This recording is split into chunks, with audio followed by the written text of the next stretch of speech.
किसी शहर के रेलवे स्टेशन पर एक भिखारी रहता था। वो वहां आने जाने वाली रेलगाड़ियों में बैठे यात्रियों से भीख मांगकर अपना पेट भरता था। एक दिन जब वह भीख मांग रहा था तो सूट बूट पहने एक लंबा सा व्यक्ति उसे दिखा।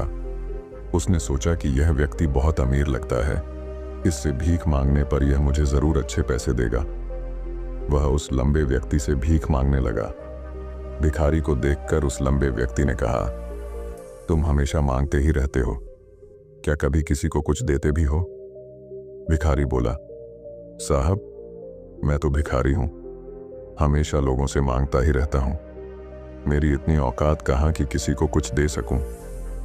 लंबा व्यक्ति बोला, जब किसी को कुछ दे नहीं सकते तो तुम्हें मांगने का भी कोई हक नहीं है। मैं एक व्यापारी हूं और लेन देन में ही विश्वास करता हूं। अगर तुम्हारे पास मुझे कुछ देने को हो तभी मैं तुम्हें बदले में कुछ दे सकता हूं। इतना कहने के बाद वह लंबा आदमी ट्रेन में बैठकर चला गया। इधर भिखारी उसकी कही गई बात के बारे में सोचने लगा।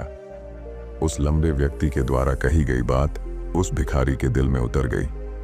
वह सोचने लगा कि शायद मुझे भीख में अधिक पैसा इसीलिए नहीं मिलता क्योंकि मैं उसके बदले में किसी को कुछ दे नहीं पाता हूं। लेकिन मैं तो भिखारी हूं, किसी को कुछ देने लायक भी नहीं हूं।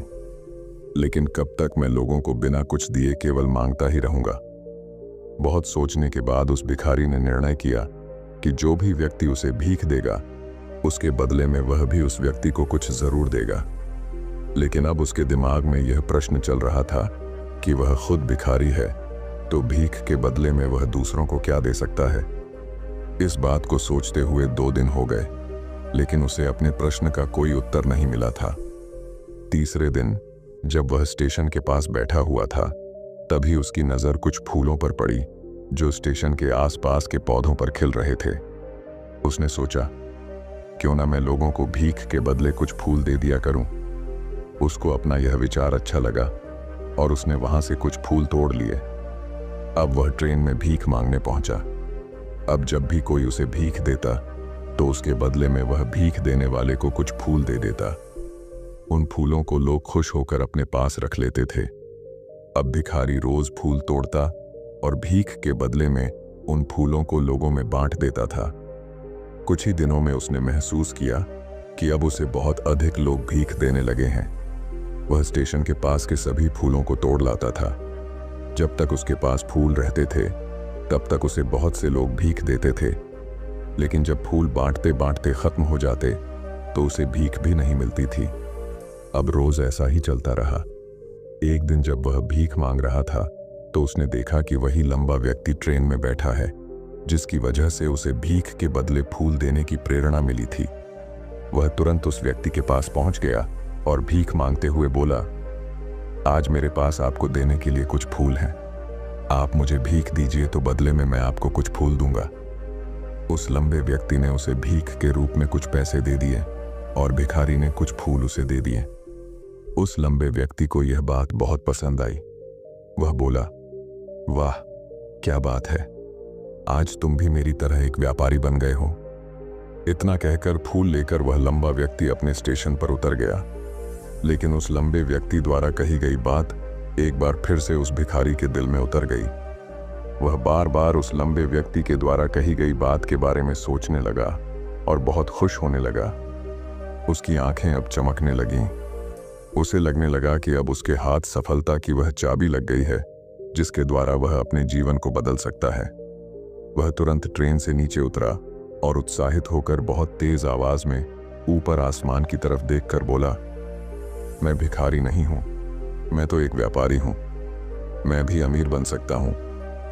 लोगों ने उसे देखा तो सोचा कि शायद यह भिखारी पागल हो गया है और अगले दिन से वह भिखारी उस स्टेशन पर फिर कभी नहीं दिखा।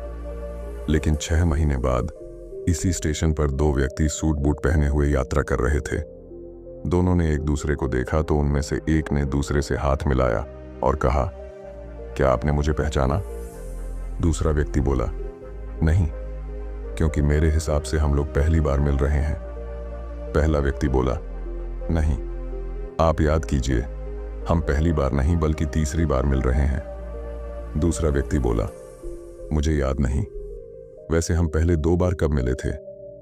अब पहला व्यक्ति मुस्कुराया और बोला, हम पहले भी 2 बार इसी ट्रेन में मिले थे। मैं वही भिखारी हूं जिसको आपने पहली मुलाकात में बताया कि मुझे जीवन में क्या करना चाहिए, और दूसरी मुलाकात में बताया कि मैं वास्तव में कौन हूं। दूसरा व्यक्ति मुस्कुराया और अचंभित होते हुए बोला, ओ, याद आया, तुम वही भिखारी हो जिसे मैंने एक बार भीख देने से मना कर दिया था और दूसरी बार मैंने तुमसे कुछ फूल खरीदे थे। लेकिन आज तुम ये सूट बूट में कहाँ जा रहे हो और आजकल क्या कर रहे हो? तब पहला व्यक्ति बोला, हाँ, मैं वही भिखारी हूं, लेकिन आज मैं फूलों का एक बहुत बड़ा व्यापारी हूं और इसी व्यापार के काम से ही दूसरे शहर जा रहा हूं। कुछ देर रुकने के बाद वह फिर बोला, आपने मुझे पहली मुलाकात में प्रकृति का वह नियम बताया था जिसके अनुसार हमें तभी कुछ मिलता है जब हम कुछ देते हैं। लेन देन का यह नियम वास्तव में काम करता है। मैंने यह बहुत अच्छी तरह महसूस किया है, लेकिन मैं खुद को हमेशा भिखारी ही समझता रहा। इससे ऊपर उठकर मैंने कभी सोचा ही नहीं। और जब आपसे मेरी दूसरी मुलाकात हुई तब आपने मुझे बताया कि मैं एक व्यापारी बन चुका हूं। अब मैं समझ चुका था कि मैं वास्तव में एक भिखारी नहीं बल्कि व्यापारी बन चुका हूं।